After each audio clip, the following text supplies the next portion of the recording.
గౌతమ్ గారు నమస్తే సార్. నమస్తే అండి. సార్, మనం అంతకు ముందు జరిగిన ఎలక్షన్స్ కనుక చూసుకుంటే, అంటే ఇప్పుడు స్టేట్ లెవెల్ ఎలక్షన్స్ కాకుండా మన పంచాయతీ ఎలక్షన్స్ కానీ జెడ్పీటీసీ ఎంపీటీసీ చూసుకుంటే, జగన్మోహన్ రెడ్డి ఎంత దారుణంగా ప్రత్యర్థుల మీద దాడులు చేశాడో, ప్రత్యర్థుల్ని నామినేషన్ వేయకుండా భయపెట్టాడో మనం చూసాం. సో అలాంటిదే ఈ ఎలక్షన్లో కూడా రిపీట్ అవుతుందని చాలా మంది అనుకున్నాం అనమాట. కానీ దానికి భిన్నంగా ఈసారి ఎలక్షన్లో అలాగే నామినేషన్లో ఎన్ని కూడా సజావుగా జరిగిపోయినాయి, ఎలక్షన్ కూడా బాగానే అయింది. కానీ పోస్ట్ ఎలక్షన్స్ దాడులు మాత్రం ఎప్పుడు లేనంత విధంగా ఇప్పుడు నోటీస్ అవుతా ఉన్నాయి. ఏంటి సార్, ఇన్ని చోట్ల వైఎస్ఆర్సీపీ వాళ్ళు కావచ్చు, టీడీపీ వాళ్ళు కావచ్చు, ఎందుకు ఇంత దాడులు తెగబడుతున్నారు? దీన్ని ఎలా చూడాలి మనం అసలు? ఎప్పుడు ఎన్నికల ముందు దాడులు జరుగుతాయి. ఎందుకంటే దాంట్లో ఓటర్‌ని భయభ్రాంతులకు గురి చేసే అవకాశాల కోసం గానీ, లేకపోతే తమ ఓట్ ఓటర్లను మాత్రమే ఓటు వేయించుకోవటానికి చేసేయి గానీ, రిగ్గింగుల కోసం గానీ, అంతా ఎన్నికల ముందే జరుగుతాయి. ఈరోజుసారి జగన్మోహన్ రెడ్డి ఎన్నికల తరువాత దాడులు మొదలుపెట్టాడు. అయితే నాకేం సంబంధం? నేను లండన్ ఎళ్ళిపోతున్నాను. పోయినసారి చెప్పాడు గదా! నేను లండన్ వెళ్లి నేను ఊర్లో లేనప్పుడు పోలీసులు చంద్రబాబుని ఎత్తేసారన్నాడు చూడండి. ఇప్పుడు కూడా అలాంటిది ఏదో ప్రయత్నం చేస్తా ఉన్నాడు. ఇప్పుడు ఎన్నికల ముందు జరగాల్సిన దాడులు తర్వాత ఎందుకు జరుగుతున్నాయి అంటే దాని వెనకున్న ఏదో ఒక కుట్ర ఉంది అనేది మాత్రం సుస్పష్టంగా తెలుసుకోవాల్సిందే. ఏమిటి ఆ కుట్ర? ఏమి ఈ దాడులు చేయటం మూలాన ఇప్పుడు ఏమన్నా ఈవీఎంల్లో ఉన్న ఓటర్లు వేసిన ఓట్లు మారిపోతాయా? అనంటే మార్చొచ్చేమో. ఈవీఎంలు ఏమన్నా మార్చటం కుదురుతుందేమో. మనం చూసాం. ఇంతకుముందు ఈ ఎన్నికలుకి అంటే ముందల చాలా మాకు ఈవీఎంలు ఎక్కడికక్కడ తరలి వెళ్ళాయి. ఎక్కడైనా కుక్కర్లు పంచారు, గ్యాస్ స్టవ్‌లు పంచారు, టీవీలు పంచారు, ఇవన్నీ అయినియి. దాంతో పాటుగా మాక్ ఈవీఎం మిషన్‌లు కూడా కనపడ్డాయి మనకి. ఎందుకెళ్ళినియి ఆ ఈవీఎం మిషన్ కారణం ఏమిటి? ఎందుకు తీసుకెళ్ళి వాళ్ళతోటి జనాలతోటి ప్రాక్టీస్ చేపిస్తారా?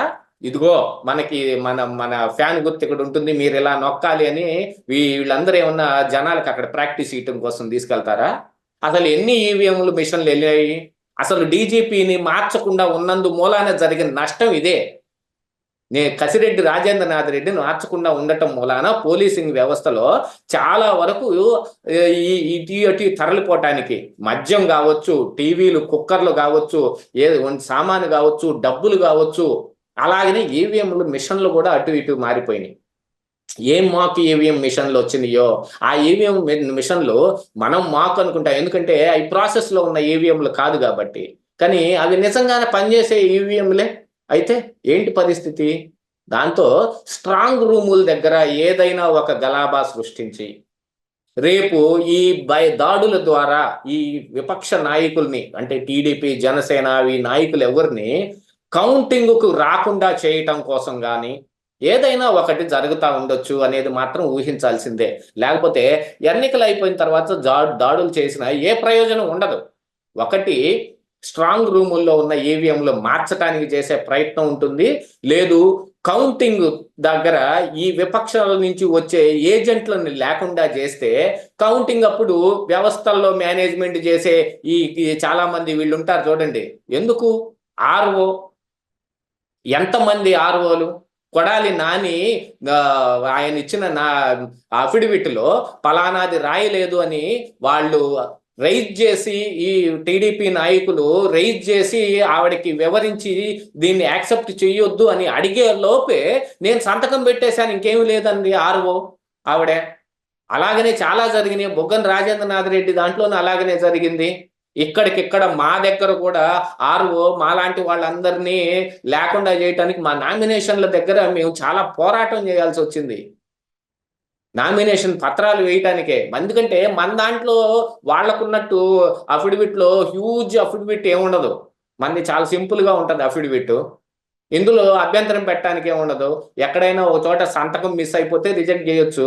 కానీ ఏదో ఒక దాంతోటి లేట్ చేసేసి తీసుకోకుండా చేసే ప్రయత్నం కూడా జరిగిందిక్కడ చాలా మంది నామినేషన్లని. ఎందుకంటే ఇండిపెండెంట్లు ఎక్కువ మంది ఉంటే ఎక్కువ మంది ఏజెంట్లు వస్తారని ఆ పార్టీ వాళ్ళు, ఈ పార్టీ వాళ్ళు వేసుకుంటారు. వాళ్ళని మాత్రం ఉంచి మిగతా వాళ్ళని లేకుండా చేసే ప్రయత్నం చేశాడు. మాలాంటోళ్ళు ఏమన్నా చేస్తారేమోనని. నామినేషన్లు వేసే దగ్గర కూడా చాలా జరిగినాయి. మరి ఇలాంటి అధికారులే కదా రేపు కౌంటింగ్ దగ్గర కూడా ఉంటారు. ఆ అధికారులతోటి ఏదో ఒక మ్యానిపులేట్ చేయాలి అనంటే వచ్చే విపక్ష నాయకుల తరపున వచ్చే ఈ ఏజెంట్లు మొత్తం లేకుండా చేస్తే గానీ కుదరదు. ఒకప్పుడు చూసాం. అప్పుడు అంటే ఈవీఎం మిషన్లు కాదు, అప్పుడు ఈ ఈ బ్యాలెట్ పేపర్లు అనమాట. కట్టలు ఇవన్నీ కట్టి మొత్తం ఇదిగో వీళ్ళకి వచ్చినాయి అని అవి పెడతారు. 500 బండిలుగా కట్టేవాళ్ళు. కట్టేసి రీకౌంటింగ్ కోసం అవతల ప్రత్యర్థి ఎవడైతే ఓడిపోయినాడో వాడు కట్టుబడతా ఉంటే ఈ అధికారులు ఏం చేసేవాళ్ళు, ఇటు సైడ్ ఉండే 2 కట్టలనో 4 కట్టలనో తీసి అవతల కలుపుతుండేవాళ్ళు. 500, 1000, 2000 ఓట్లని పక్క దాంట్లోకి వేస్తుండేవాళ్ళు. ఎందుకంటే ఆ బండిల్ని ఎందులో ఉన్నదో ఆ బండిల్స్ కానీ రీకౌంటింగ్ అప్పుడు ఏం చేస్తారు, మళ్ళీ ఒకటొకటి ఏం తీసి లెక్క పెట్టరు.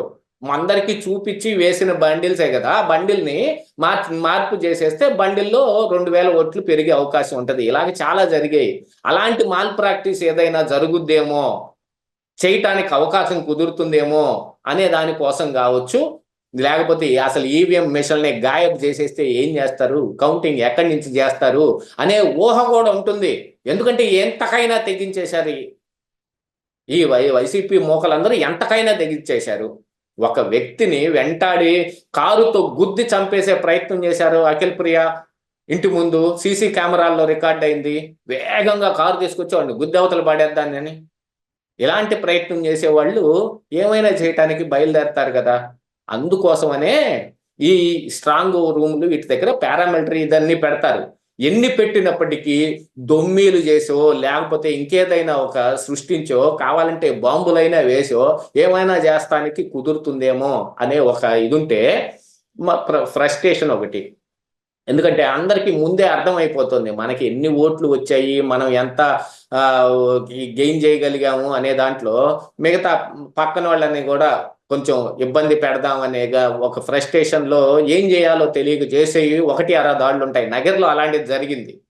నగర్లో ఈ టీడీపీ సపోర్టర్ అయిన ఒక సర్పంచ్ ఇంటి మీద దాడి చేసి అలాగనే కొట్టారు. దానికి ఒక కారణం ఏం లేదు, కేవలం ఫ్రస్ట్రేషనే.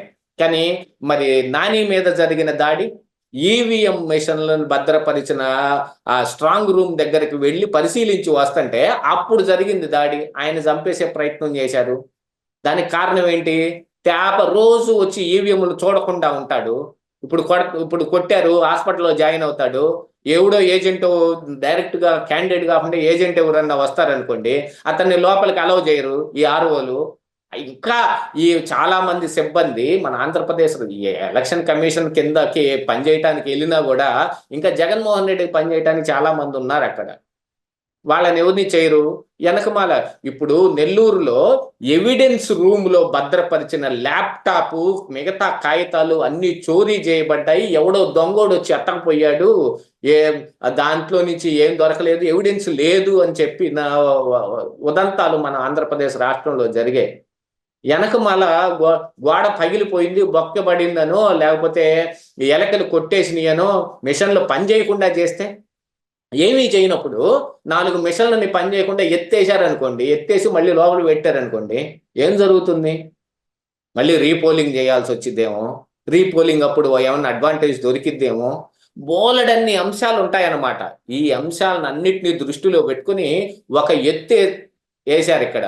కాకపోతే టీడీపీ శ్రేణులు, విపక్ష నాయకులు అందరూ దాన్ని గట్టిగానే వాళ్ళకి అపోజ్ చేయటం ద్వారా, అంటే కాసు మహేష్ రెడ్డిని, అనిల్ కుమార్ యాదవ్ ఏదో వాళ్ళకి ఏదో దెబ్బలు తగిలినాయి అని చెప్పి వాళ్ళని పరామర్శించడానికి వెళ్ళాం, వాళ్ళు ఇల్లు పగలు కొట్టేసి వాళ్ళు గుళ్ళో తలదాచుకొని ఉంటే వాళ్ళని చూడటానికి వెళ్ళాం అనే కహానీలు చెబుతున్నారు. కానీ అక్కడ వాళ్ళందరినీ రెచ్చగొట్టి ఊళ్ళల్లో గొడవలు జరగటానికి, పల్నాడు ఏరియా అంటేనే ఊళ్ళు కొట్టుకునేది. అలాంటిది ఏదన్నా దొమ్మీలు గిమ్మీలు జరిగితే ఆ సందుట్లో సడేమియాగా ఈ ఈవీఎం మిషన్లు ఏమన్నా చేద్దాం అనుకున్నారేమో, మా ఊరందరూ కలిసి వాళ్ళని ఎల్లగొట్టేశారు, తిరిగి పంపించేయటం జరిగింది. మీరు ఇక్కడికి ఏం వచ్చి చేయాల్సిన పని లేదులే అని. అట్లాగనే ద్వారంపూడిని కూడా చాలా మంది విపక్ష లీడర్లు అడ్డుకుంటే, గెలిచేది మేనే, మీ అందరి మొహాలు గుర్తు పెట్టుకుంటాను అని చెప్పుకునే స్థాయికి పడిపోయాడు. తెనాల్లో ఏం జరిగింది, ఓటర్ రివర్స్ అయి కొట్టాడు. ఎప్పుడైనా సరే ఒక పిల్లిని రూమ్ లో పెట్టి కొడితే ఏం చేస్తుంది, అది తిరగబడుతుంది. అలాంటి పరిస్థితి ఈ రోజు ప్రజల్లోనూ ఉంది, విపక్ష నాయకుల్లోనూ ఉంది. కానీ ఈ దాడులు ఎందుకు చేస్తున్నారు అనే దానికి మాత్రం ఇలాంటి రీజన్ ఏదో ఒకటి, ఇలాంటి కుట్ర ఏదో ఒకటి ఉండకపోదు. ఉండకుండా ఏది చేయరు. ఊరక రారు మహానుభావులు అన్నట్టు ఎవడు ఏ పని ఊరక చేయడు. కాకపోతే వాళ్ళకి ఇది తిరిగి తగలటం మూలాన వాళ్ళు ఒకంత ఆగుతారు అనుకుంటూ ఉన్నాను. కాకపోయినా ఎప్పుడైనా ఏమైనా జరగొచ్చు. ఇంకా 20 రోజులు మాత్రం అప్రమత్తంగా ఉండాలి. ఈ మిషన్లన్నిటిని కూడా జాగ్రత్తగా కాపాడుకోవాల్సిన అవసరం మాత్రం ఖచ్చితంగా ఉంది. అది మాత్రం సుస్పష్టంగా గుర్తుపెట్టుకోవాలి మనం.